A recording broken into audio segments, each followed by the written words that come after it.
नमस्कार, खबरवाला के इस विशेष कार्यक्रम में आपका स्वागत है। मैं हूं कमलेश गढ़िया। देश में जो सबसे बड़ा फैसला आया था, उसी फैसले को देखते हुए कल यानी 5 अगस्त को राम मंदिर शिलान्यास का काम शुरू होने वाला है। प्रधानमंत्री जी भी 3 घंटे वहां बिताएंगे और कई लोगों में उत्साह है इस पूरे मामले को लेकर। लेकिन हाल ही में आज मंदसौर में मध्य प्रदेश कांग्रेस कमेटी के महामंत्री राजेश जी रघुवंशी की एक पोस्ट काफी वायरल हो रही है, जिसमें उन्होंने ये दावा किया है कि 1989 में राम मंदिर का शिलान्यास पूर्व प्रधानमंत्री राजीव गांधी के हाथों हो चुका है। हम सीधे इनसे चर्चा करेंगे। सर, स्वागत है आपका खबरवाला के लिए। धन्यवाद। किस तरीके की आपकी एक पोस्ट डली है, क्या सच्चाई है और क्या मानना है?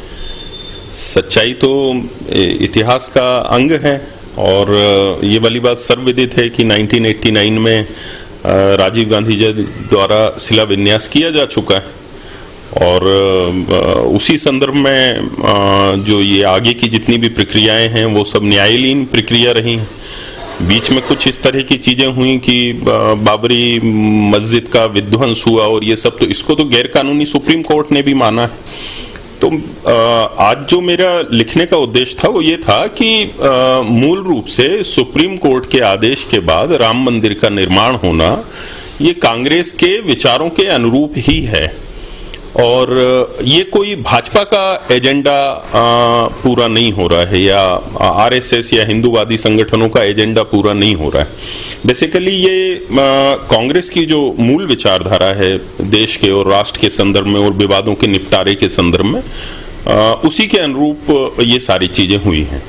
शिलान्यास अगर हो चुका था तो फिर बाबरी मस्जिद कांड और फिर मुलायम सिंह जी का कार से ऊपर गोली चलवाना, ये नहीं। देखिए, शिलान्यास हुआ 89 में, पर मामला तो उस समय जिला न्यायालय ने खोला था जमीन को, उससे पहले तो ताले लगे हुए थे और फिर जो मामला था वो हाई कोर्ट और सुप्रीम कोर्टों में भी गया। तो उस कारण से बहुत सारी चीजों में रुकावट रही। जब तक अंतिम फैसला नहीं आ जाता है तब तक उस विषय में क्या निर्णय होगा। कहीं ना कहीं देखने में आता है कि कांग्रेस नेताओं के बयान जब बदलने लगते हैं तो थोड़े समय बाद वे नेता पार्टी भी बदल लेते हैं। आपके भी बयान थोड़े बदले सोशल मीडिया पे नजर नहीं, मैंने कभी बयान नहीं बदला। मैं हमेशा जो सच रहता है वो लिखता हूं। अब जैसे श्रेय की बात है तो भाई राम मंदिर निर्माण का जितना भी जुम्मा है या राम मंदिर आंदोलन जो लोग केस लड़े, उसमें कोई कांग्रेस तो केस लड़ी नहीं। उसमें जो लोग केस लड़े, जो वकील लड़े, जो राम जन्मभूमि न्यास है वो है और विश्व हिंदू परिषद का गठन हुआ, ये सब लोग थे।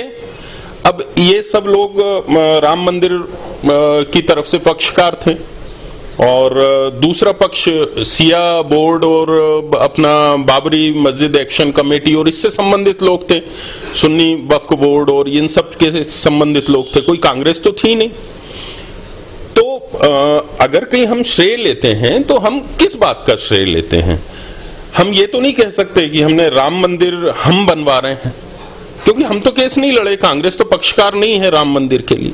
तो जो लोग पक्षकार हैं उनके बीच का मामला है और जो विषय है वो हिंदुओं की आस्था से जुड़ा हुआ विषय है। तो हिंदुओं की आस्था से जुड़ा हुआ विषय तो कांग्रेस का भी विषय है ना। कोई ऐसा तो है नहीं कि कांग्रेस हिंदुओं से अलग है या मुस्लिमों से अलग है। वो तो एक राष्ट्र में सभी धर्मों के मानने वाले लोग हैं और धर्मनिरपेक्ष राष्ट्र होने के कारण सभी लोगों के प्रति एक सी जवाबदारी राजनीतिक पार्टी के रूप में संविधान से बंधे रहने के कारण कांग्रेस की है। तो मेरे कहने का ये मतलब है, उससे कोई बयान बदले हुए बात नहीं है। बयान यही है। बयान कोई ऐसा नहीं है कि वो किसी विचारधारा को समर्थन कर रहा हो। केवल मैंने एक सच बात बोली है और वो तो सब लोग जानते हैं। ये तो सच है। कांग्रेस का भी यही स्टैंड है कि भाई कांग्रेस ने तो नहीं बनाई ना, सुप्रीम कोर्ट का निर्णय हुआ, कांग्रेस तो पक्षकार नहीं है।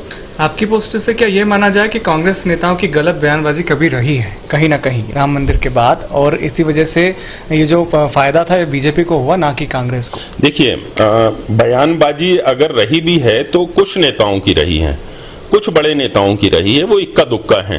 परंतु हो क्या जाता है, जब कभी इस तरह के सेंसिटिव इशू रहते हैं तो कोई एक दो बड़े नेता अगर कोई बात बोल देते हैं तो उसी को अधिकृत स्टैंड पार्टी का मान लिया जाता है, जबकि ऐसा कभी रहा नहीं है। कांग्रेस कभी भी राम जन्मभूमि, रामलला के मंदिर की स्थापना के संदर्भ में कांग्रेस कभी विरोधी पार्टी नहीं रही है। आप इतिहास उठा के देख लीजिए। और शिलान्यास जब राजीव जी ने किया तो वो कोई कांग्रेस अगर कहीं राम मंदिर के विरोध, कांग्रेस तो केवल इस बात की विरोधी थी कि कोई भी काम किया जाए वो संवैधानिक तरीके से किया जाए। अगर कहीं कोई विवाद 500 साल पुराना है और 1857 और 59 से समस्याएं चली आ रही हैं और 49 में जिसके विवाद हुए, तो भाई उन चीजों का निपटारा कौन करेगा? वो सुप्रीम कोर्ट तय करेगा। हम एक तरफा निर्णय लेकर और संख्या बल के आधार पर या भावनाओं के आधार पर किसी को भड़काकर और निर्माण करें तो वो तो फिर एक असंवैधानिक कार्य हुआ ना। तो ये तो आप मानते होंगे कि राम मंदिर अगर बना है तो किसी के कार्यकाल में ही, बीजेपी के कार्यकाल में ही ये सारी चीजें हुई? नहीं, देखिए मेरी एक बात थोड़ी सी समझ लेना। बीजेपी का कार्यकाल अगर ये वाला चुनाव हुआ, इस चुनाव में बीजेपी आ गई, अगर बीजेपी नहीं आती तो कांग्रेस के कार्यकाल में बनता, तो क्या आप उसका श्रेय कांग्रेस को दे देते? ऐसा तो नहीं है। विवाद जब चालू हुआ 86 में जब पट खोले गए मंदिर के, तब कांग्रेस का शासन था, तो क्या आपने कांग्रेस को उसका क्रेडिट दे दिया? ऐसा नहीं है। स्थितियां जो हैं उन स्थितियों के हिसाब से बात होगी।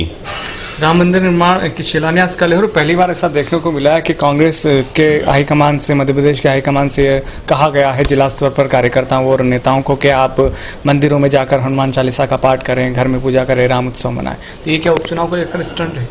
नहीं, देखिए राम से तो आस्था सभी की जुड़ी हुई है। इससे पहले कभी नहीं दिखी? नहीं, ऐसा नहीं है। आप ये बताइए, इंदिरा गांधी जी भी गले में रुद्राक्ष धारण करती थी, है ना?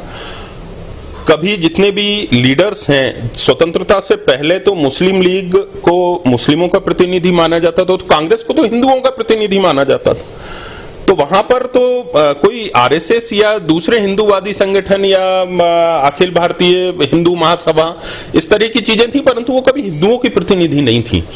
तो कांग्रेस को स्वतंत्रता से पहले हिंदुओं का प्रतिनिधि माना गया और स्वतंत्रता के बाद चूंकि हमने एक धर्मनिरपेक्ष राष्ट्र बनाया, इसलिए जितने भी लोग हैं, अल्पसंख्यक, बहुसंख्यक, सबके प्रति एक समान जवाबदारी कांग्रेस ने रखी संविधान के हिसाब से। वही हमारा संविधान है। तो कोई कांग्रेस हिंदू विरोधी या राम विरोधी तो है नहीं। महात्मा गांधी तो राम के बिना कोई बात ही नहीं करते थे और सारे हिंदू जितने भी बड़े बड़े लीडर्स थे कांग्रेस के, वो सब धार्मिक लोग थे। पर कहीं ना कहीं ये दिखाने की, जताने की आवश्यकता कहां पड़ रही है? नहीं, दिखाने जताने की आवश्यकता नहीं है, क्योंकि एक प्रक्रिया है। सुप्रीम कोर्ट के निर्णय के बाद अगर कहीं इतना बड़ा आयोजन अयोध्या में हो रहा है, तो अगर कहीं मुख्यमंत्री जी ने कहा है कि आप सब लोग उसका पूजा करिए, पाठ करिए, तो उसमें कोई गलत भी नहीं है और कोई ऐसा विषय भी नहीं है कि ये कोई दिखावे वाली बात हो।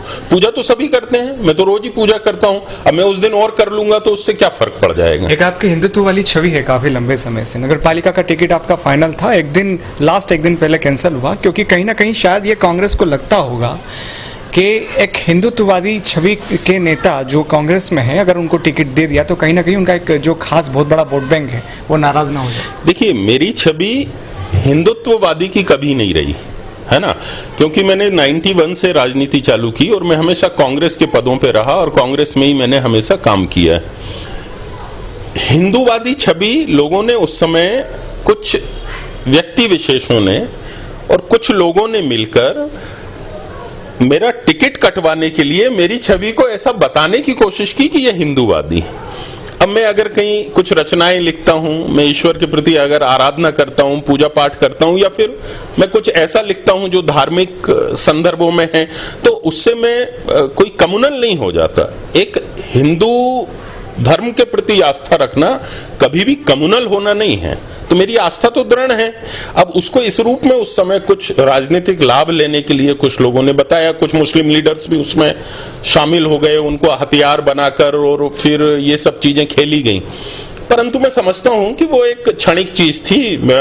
पार्टी के अंदर के मुस्लिम और हिंदू और इस तरह की पार्टी में कोई बात नहीं है, हम लोग मिलके काम करते हैं हमेशा। सोशल मीडिया पे अक्सर आपके बयान हिंदुत्ववादी से ही रिलेटेड क्यों लगते हैं? हो सकता है भाषा के कारण लगते हो सकता है कि मैं जो रचनाएं लिखता हूं उसमें ईश्वर से संबंधित बातें रहती हैं, इसलिए लगता हूं। तो देखो, आप मेरी एक बात समझ लेना, चाहे कोई मुस्लिम है चाहे हिंदू है, सबको अपना धर्म मानने का अधिकार है। मैं राजनीति में हूं, इसका ये मेरी पार्टी कभी नहीं कहती कि आप हिंदू धर्म के प्रति गलत नजरिया अपनाओ या आप अपने धर्म को मत मानो या ईश्वर को मत, कभी नहीं कहती। हम लोगों को ऐसी शिक्षा कभी मिलती ही नहीं है। सब इंडिविजुअल हैं, ईश्वर के प्रति जिसको जो आस्था, हम कोई वामपंथी लोग तो हैं नहीं। कांग्रेस के लोग तो संविधान में और ईश्वर में सबसे ज्यादा विश्वास रखने वाले लोग। हम लोग ढकोसला नहीं करते, राजनीतिक चीजों का लाभ नहीं लेते। तो ये तो खूबियां हैं हमारी पार्टी। कहीं आप एक चीज मानते हैं कि राम मंदिर निर्माण या कहीं ना कहीं एक एजेंडा, एक ऐसा फैसला बीजेपी के लिए एक अच्छी खबर लाया है लॉन्ग टाइम के लिए? नहीं, देखिए, राम मंदिर निर्माण के संदर्भ में सुप्रीम कोर्ट ने जो निर्णय दिया है वो उन्होंने रोज सुनवाई का एक प्रक्रम लिया और सुप्रीम कोर्ट ने उसमें स्वतः तेजी दिखाई। उसके पीछे कारण था, किसी विवाद को आप कब तक खींचते रहेंगे, उस विवाद का कब तक पॉलिटिलाइजेशन होता रहेगा, कब तक राजनीतिकरण होता रहेगा, तो उसको तो खत्म होना ही चाहिए। और मुझे तो ऐसा लगता है कि जितने भी विवादास्पद मसले हैं हिंदुस्तान में, उन सारे मसलों पे सुप्रीम कोर्ट को तत्काल कार्रवाई करके उन मसलों को खत्म करना चाहिए। एक स्थिति क्लियर हो। आप देखिए, सुप्रीम कोर्ट का निर्णय आया, पूरे देश में आपने कभी मुस्लिम वर्ग की तरफ से कोई ऐसा विरोध या कोई ऐसी चीज देखी क्या?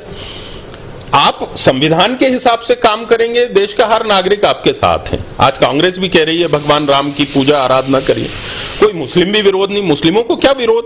एक सुप्रीम कोर्ट ने निर्णय दे दिया, उन्होंने भी मान लिया। तो एक संविधान के प्रति जो आस्था है वो सभी लोगों की है।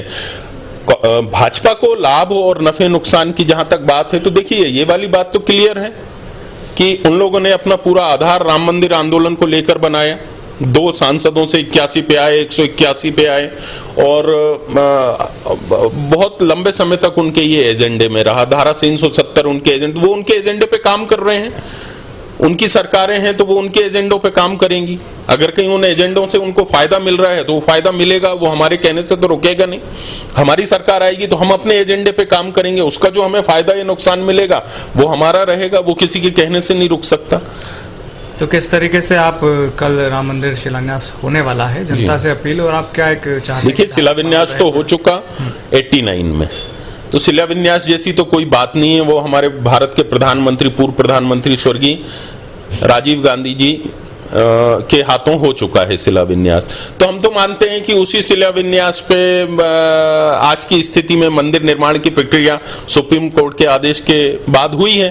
तो ये तो हम सब लोगों की भी जीत है कि जो शिलान्यास राजीव गांधी जी ने किया, सुप्रीम कोर्ट के निर्णय के बाद उस पर संवैधानिक तरीके से मंदिर का निर्माण हो रहा है।